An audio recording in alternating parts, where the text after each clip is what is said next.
Hello friends, welcome to আসার আলো YouTube channel. আমি অনিমেষ। তোমরা সবাই কেমন আছো? আশা করি ভালো আছো। চ্যানেলের নতুন হয়ে থাকলে চ্যানেলটা সাবস্ক্রাইব করে দিও।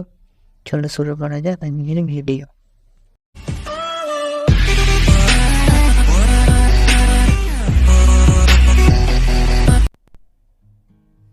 তো একের দেখে একের প্রশ্ন, মরণ এলে হঠাৎ দেখি কবি কি দেখেন? মরণ এলে কবি রবীন্দ্রনাথ ঠাকুর দেখেন মরার চেয়ে বাঁচাই ভালো। একের দিকে দুইয়ের প্রশ্ন, অদ্ভুত আতিথেয়তা গল্পে কোন কোন সেনাপতির প্রসঙ্গ রয়েছে? তো উত্তর, অদ্ভুত আতিথেয়তা গল্পে আরব সেনাপতি ও নূর সেনাপতির প্রসঙ্গ রয়েছে।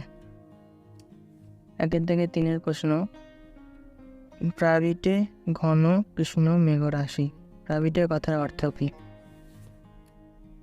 প্রাবিটের কথার অর্থ হলো বর্ষাকাল। বনভোজনের জায়গা কোথায় ঠিক হয়েছিল? বনভোজনের জায়গাটা ক্যাবলার মামার বাড়িতে ঠিক হয়েছিল।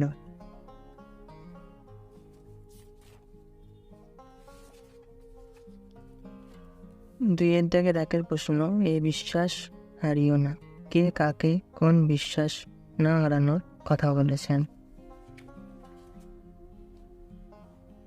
তো প্রশ্নোক্ত অংশটি কবি মাইকেল মধুসূদন দত্তের লেখা চিঠি থেকে নেওয়া হয়েছে। কবি মাইকেল মধুসূদন দত্ত রাজনারায়ণ বসুকে উদ্ধৃতাংশ অংশটি বলেছেন। কবি তার সর্বশ্রেষ্ঠ অনুরাগী এই বিশ্বাস না হারানোর কথা বলেছেন।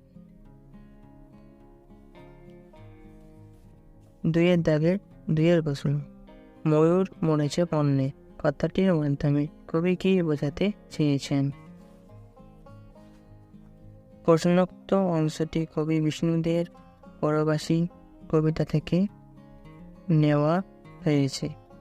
ময়ূর মরেছে পণ্যে এই কথাটির মাধ্যমে কবি বোঝাতে চেয়েছেন যে বন্য পশু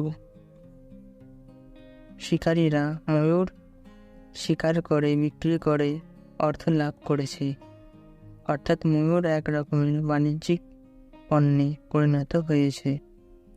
তাই সৌন্দর্যের প্রতীক আজ অবলুপ্তর পথে।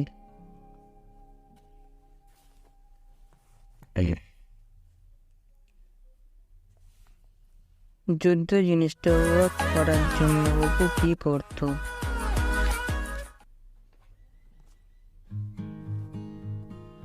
যুদ্ধ জিনিসটা উপভোগ করার জন্য অপু একটা বাঁখারি কিংবা আলগা কোনো গাছের ডালকে অস্ত্ররূপে হাতে নিয়ে বাঁশবাগানে বা উঠানে আপন মনে মায়ের ঈশ্বররা মহাভারতে বর্ণিত যুদ্ধ প্রণালী বলত।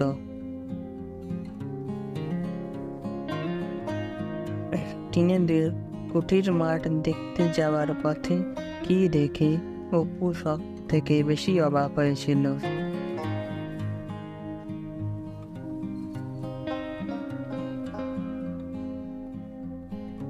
নদীর ধারে অনেকটা জায়গা জুড়ে সেকালের কুঠিরটি প্রাগৈতিক হাসিক যুগের অতিকায় হিংস্র জন্তুর কঙ্কালের মতো পড়েছিল।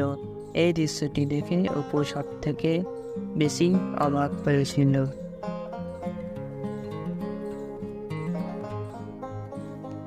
দুর্গা কিসের নলক ভালোবাসে?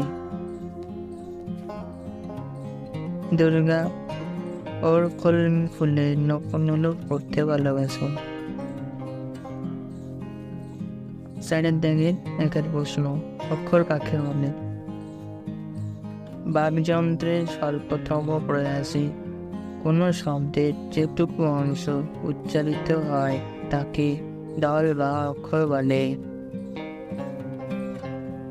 আদি থেকে আইজ এই ধ্বনি পরিবর্তনের নিয়ম নিয়ে কাজ করছে।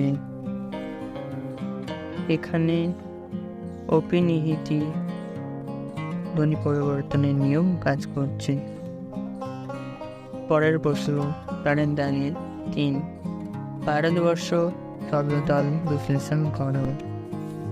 ভারতবর্ষ শব্দদল বিশ্লেষণ করলে বড় এর কাঠামোতে নিশ্চয়, অর্থাৎ 4টি দলে বিশ্লেষিত হচ্ছে। স্বরসঙ্গতির সংজ্ঞা দাও।